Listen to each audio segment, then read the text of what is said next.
Hello guys, स्वागत है आप सभी का आज के इस वीडियो में।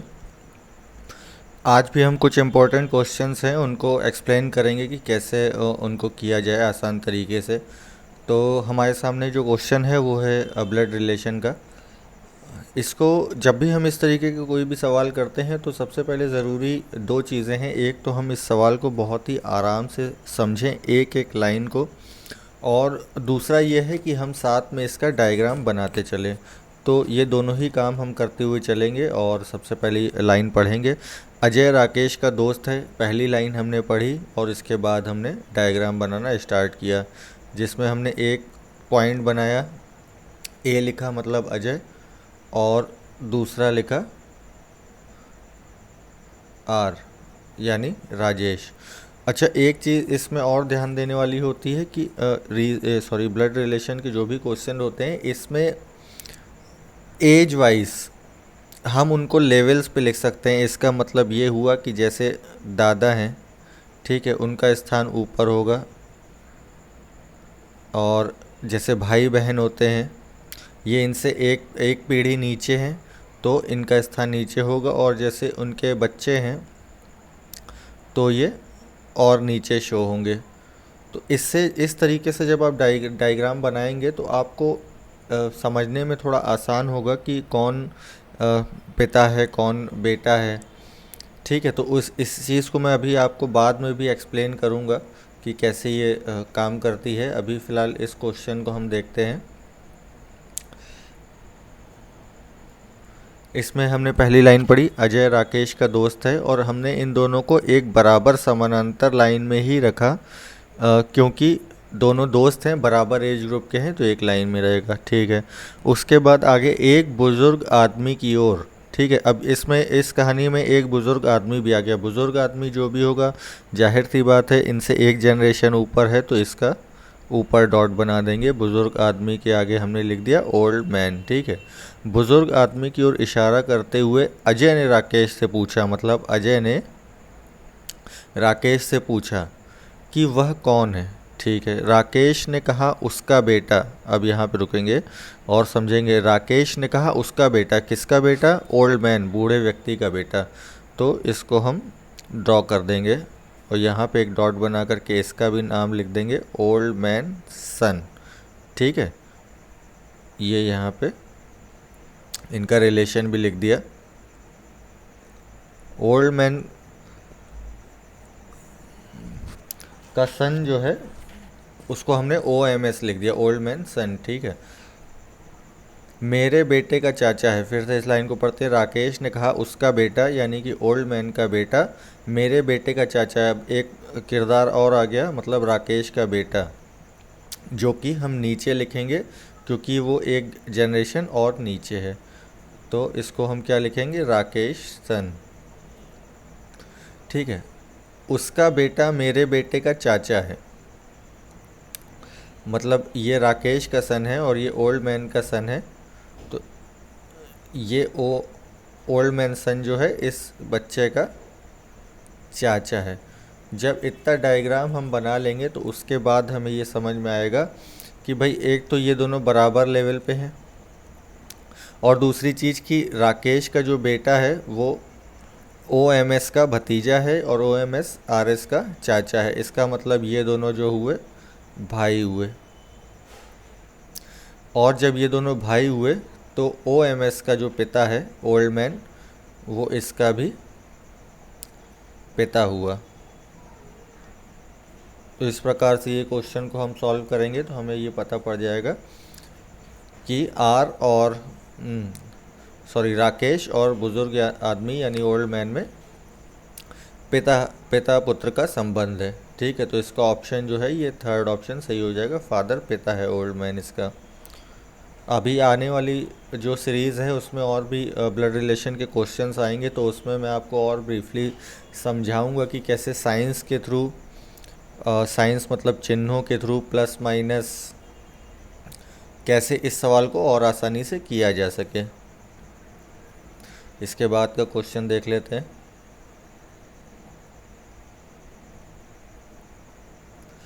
ये एक क्वेश्चन है जिसमें पूछा है एक डाकिया अपने कार्यालय से सीधे 20 मीटर चला, अपने दाहिनी ओर मुड़ करके सीधे 10 मीटर चला, बाईं ओर मुड़ने के बाद वह 10 मीटर चला और दाहिनी ओर मुड़ने के बाद 20 मीटर चला, फिर वह दाहिनी ओर मुड़ा 70 मीटर चला, वह अपने कार्यालय से कितनी दूरी पे है। देखिए ये जो सवाल हैं ये सब आपको इसी तरीके से डायग्राम बना करके ही सॉल्व करने पड़ेंगे। थोड़ा सा अपना डायग्राम बनाने में हाथ आपको सेट करना पड़ेगा। तो सबसे इसको भी जैसे ब्लड रिलेशन की एक एक लाइन पढ़ के हम काम करते हैं, ये फिगर ड्रॉ करते हैं, डायग्राम बनाते हैं, वैसे ही इसको भी ड्रॉ करेंगे। एक डाकिया अपने कार्यालय से सीधे 20 मीटर चला, ठीक है, इसको ड्रॉ कर लेते हैं, ये 20 मीटर, ठीक है। अब ये एरो क्यों बनाए, ये एरो जो है ये फेस शो करता है कि किस डायरेक्शन में उस व्यक्ति का है जिसकी सवाल में बात हो रही है। यहाँ इस पॉइंट से वो चला और इस तरफ चला 20 मीटर, तो ये जो एरो है ये इसका फेस शो करता है कि ये किस तरफ है। अब आगे पढ़ते हैं, अपनी दाहिनी ओर मुड़कर 10 मीटर चला, दाहिनी मतलब राइट हैंड साइड, तो जब फेस इसका इस तरफ है तो अपने राइट हैंड साइड ये इस तरफ 10 मीटर चल दिया, ठीक है। अपनी बाईं ओर मुड़ने के बाद, अब देखिए इसमें कंफ्यूज मत होइए, बाईं ओर मुड़ने के बाद जब व्यक्ति का फेस इस तरफ है, आप थोड़ा सा इसको इमेजिन करिए कि आपका फेस इस तरफ है तो आपका बायां किधर हुआ, मतलब इस तरफ, अपनी बाईं ओर मुड़ा और 10 मीटर इधर भी चल गया, और दाहिनी ओर मुड़ने के बाद 20 मीटर चला। अब इस पोजीशन पे ये खड़ा है, ठीक है, एरो इस तरफ है मतलब फेस इसका इस तरफ है, तो इससे दाहिने ये 20 मीटर चला, ठीक है। और अब इसका फेस बना देते हैं, ये इस तरफ देख रहा है क्योंकि सीधा चल रहा है। फिर वह दाहिने मुड़ा और 70 मीटर चला, मतलब फेस अगर इसका इस डायरेक्शन में है तो इसके दाहिने मतलब राइट हैंड साइड में ये 70 मीटर चल गया, ये आपकी हो गई 70 मीटर। अब सवाल ये है कि वह अपने कार्यालय से कितनी दूरी पे है, मतलब यहाँ से इसका ओरिजिन पॉइंट था ऑफिस पॉइंट, उससे ये 70 मीटर जो अभी लेटेस्ट इन्होंने चला है उससे ये कितनी दूरी है, ये जो गैप है ये कितना है। तो जब भी इस तरीके के सवाल होते हैं तो इसमें हम उससे रिलेटेड कोई भी जो भी डिज़ाइन होती है, वर्ग हो गया या आयत हो गया उसके, या त्रिभुज हो गया, उसके फॉर्मूला लगा करके इसको सॉल्व करते हैं। ये मेंसुरेशन के सवाल हैं। तो इसमें हम देखेंगे तो ये एक त्रिभुज निकल करके आ रहा है, ठीक है। अब चलिए ये भी पता पड़ गया कि ये त्रिभुज है। अब इसमें कैसे सॉल्व करें कि ये हमें दूरी ज्ञात हो जाए। तो अगर इसको ध्यान से देखेंगे तो ये त्रिभुज का विकर्ण है। विकर्ण क्या होता है, एक समकोण त्रिभुज में, समकोण त्रिभुज मतलब इसका एक कोण 90 डिग्री का होता है। समकोण त्रिभुज में जो विकर्ण होता है, ठीक है, और ये उसकी भुजाएं होती हैं। तो पाइथागोरस प्रमेय ये कहती है कि समकोण त्रिभुज में विकर्ण का जो स्क्वायर होता है, विकर्ण का स्क्वायर उसकी भुजाओं के योग के स्क्वायर के बराबर होता है, भुजाओं के स्क्वायर के योग के बराबर होता है। मतलब दो भुजाओं का स्क्वायर, उन दोनों का योग विकर्ण के स्क्वायर के बराबर होगा। और ये जो पाइथागोरस का फॉर्मूला है ये हमेशा याद रखें कि ये समकोण त्रिभुज पे ही कार्य करता है, मतलब 90 डिग्री का एक एंगल होना चाहिए। ये जो फिगर हमने ड्रॉ किया है इसमें ये अपने जो भी डाकिया चला है वो अपने बिल्कुल बाएं दाएं चला है, बिल्कुल स्ट्रेट, तो इसका मतलब है यहाँ पे हमारा 90 डिग्री का कोण बना है। और ये जिस त्रिभुज में हम लोग ये अभी फॉर्मूला लगाएंगे उसका हमें विकर्ण ज्ञात करना है, ठीक है। तो हमें उसकी दोनों बाकी भुजाओं का ज्ञान होना चाहिए। अब बाकी भुजाओं का हम कैसे ज्ञान करेंगे कि कौन सी भुजा, जैसे एक ये भुजा है और दूसरी भुजा आपकी हो गई ये भुजा 2। अब इसको हम कैसे ज्ञात करेंगे, इसको ऐसे ज्ञात करेंगे, देखिए ये टोटल लेंथ दी हुई है 70 मीटर, ठीक है। यहाँ से जब वो चला था अपने एंड पॉइंट तक तो 70 मीटर चला था। अब ये लेंथ देखिए, ये कितनी है, इसके बिल्कुल ठीक सामने वाली 20 मीटर, और उससे ऊपर ये 10 मीटर। तो मतलब ये जो एरिया है, ये जो लाइन है, इसकी कितनी लेंथ हो गई, 20 और 10 30।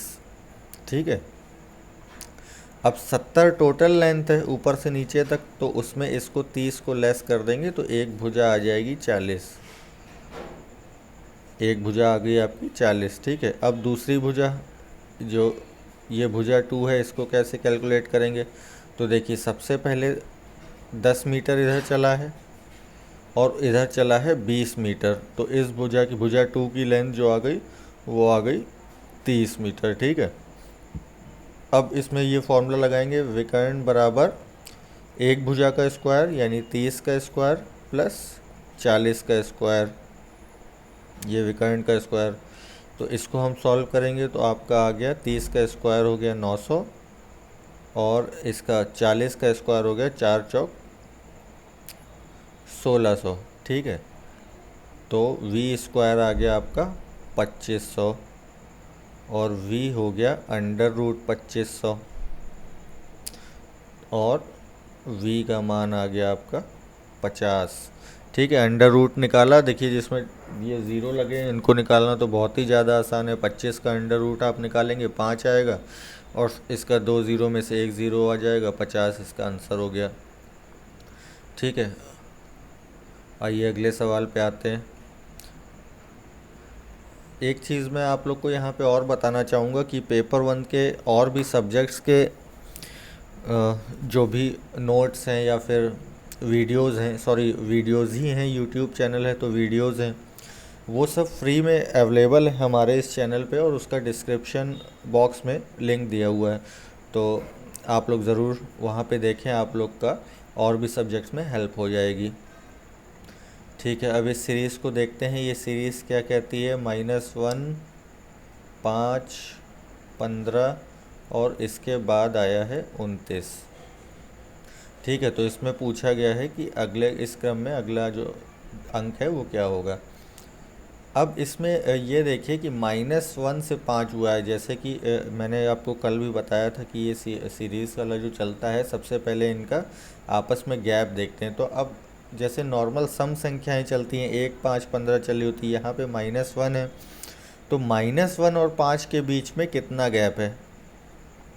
तो इसका मैं आपको एक तरीका बताता हूँ। जैसे 1 और 5 और 15 इस तरीके से चल रही होती, तो 1 और 5 के बीच का जब गैप निकालते हैं तो दोनों को माइनस कर देते हैं। ठीक है, माइनस किया, दोनों के बीच का गैप आ गया 4। लेकिन इसी के विपरीत अगर माइनस से ये श्रृंखला स्टार्ट हुई है और उसका अगली संख्या जो है वो प्लस में है, तो फिर दोनों को योग कर देते हैं, दोनों का, तो दोनों अंकों का योग करते हैं, चिन्हों का ध्यान नहीं रखते हैं, तो फिर आपको गैप समझ में आएगा। तो -1 और 5 के बीच में 6 का गैप है। कैसे, इसके माइनस को चिन्ह हटा करके अगर हम 5 में जोड़ देंगे तो 6 आ गया। ठीक है, उसके बाद 5 और 15 में कितने का गैप है, 10 का गैप है। 15 और 29 में 14 का गैप है। ठीक है, इन संख्याओं के बीच में जो गैप चल रहे हैं 6 10 14, ये किस क्रम में चल रहे हैं, इसको अगर हम देखेंगे तो 4 के बढ़ते क्रम में चल रहे हैं। 6 + 4 10 हो गया, और 10 + 4 14, मतलब अगला गैप जो होगा वो 14 + 4 यानी 18 हो जाएगा। तो 29 और 18 को अगर जोड़ देंगे तो आपका इसमें आंसर आ जाएगा 9 और 17, 1 लगा हासिल, 3 1 4 47। तो इसका सही आंसर है 47। आई होप आपको ये वीडियो अच्छी लगी होगी, और अगर अच्छी लगी हो तो आप हमारा चैनल को सब्सक्राइब करिए और लाइक भी करिए। बाकी हम लोग इसके बाद की वीडियो में फिर मिलते हैं, तब तक के लिए गुड बाय।